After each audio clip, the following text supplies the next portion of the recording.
Good afternoon, everyone. Imagine standing in front of a long hallway. On both sides, there are hundreds of doors. Each door leads to a different life, a different career, a different partner, a different city, a different version of you. And someone tells you, you can open any door you want. Sounds like freedom. But then they add, you can choose only one. Suddenly, the same hallway feels different. You pause. What if the best door is further ahead? What if the one you choose closes off other options? So you hesitate and you compare. You research, you scroll, and sometimes you choose nothing at all. Welcome to the maze of modern choice. We all live in a time of extraordinary freedom. You can change careers, you can move countries, you can start over. And yet, as a clinical psychologist, I see something very interesting. People are not stuck because they lack options. They're actually stuck because they have too many nowadays. Let me ask you all something. How many of you have spent far too long in deciding something small? Let's take the example of what to watch on television, something which we do day to day. If you grew up in India earlier, there was Doordarshan, one channel. A show came on, you watched it, no overthinking. And today, thousands of options. You scroll, you compare, you continue to read reviews. And 20 minutes later, probably you're still deciding. Now imagine the same mental process applied to life decisions, careers, relationships, life paths. No wonder we feel overwhelmed. I remember going through this myself when I was choosing my career. I was drawn to psychology. But along with that came doubt. Is this the right choice for me? Is it practical enough? What if something else is more suitable for me and my personality? And underneath it all was just one question. What if I choose wrong? That question can keep us stuck. I've realized this is not unusual. When every choice feels like it defines our entire life, of course, it feels heavy. But why do we get stuck? That's because our brains were built for simpler decisions. Stay or leave, safe or unsafe. Not decisions that feel like they define your entire identity. So when everything feels big, we overthink.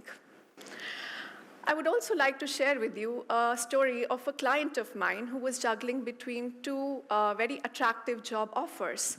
And he once told me, if only I know what option would make me happiest in the next 10 years, I would decide immediately. But then that's the trap.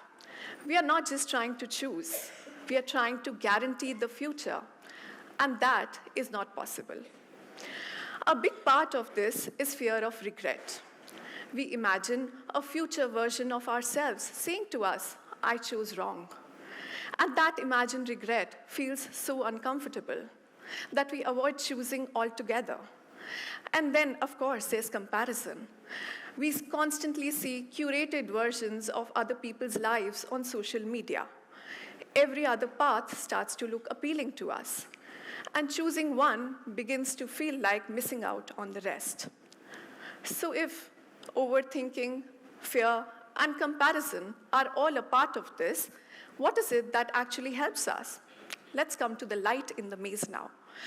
Think about your last big decision. A job, a relationship, a move. Did you have complete certainty when you made that choice? Or did you just have enough clarity to take the next step? For most of us, it's the second. And yet, when we face the next decision, we expect ourselves to feel completely sure. That's where we get stuck. We wait for perfect clarity. We wait to feel 100% certain. But most meaningful decisions in life don't come with that kind of certainty. There is rarely one perfect option. Actually, there are many paths which could work. So, instead of asking, what is the perfect choice? Try asking, is this something I can commit to and grow with? Is this something that will matter to me later on? Because what matters more than the choice is what you do after you make it. And then there is something else which can also help us. We often treat decisions like they define our entire life, as if one choice locks us in forever. But if you look at real life, that is rarely true. People change careers, they shift paths, they evolve. Most decisions do not define your entire life. They define your next step.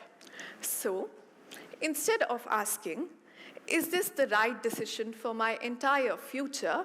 Try asking yourself, is this the next step I'm willing to take right now? This simple shift, it reduces pressure, and it makes it easier for us to move forward.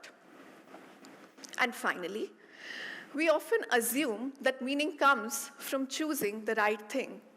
But meaning often doesn't come from the choice itself.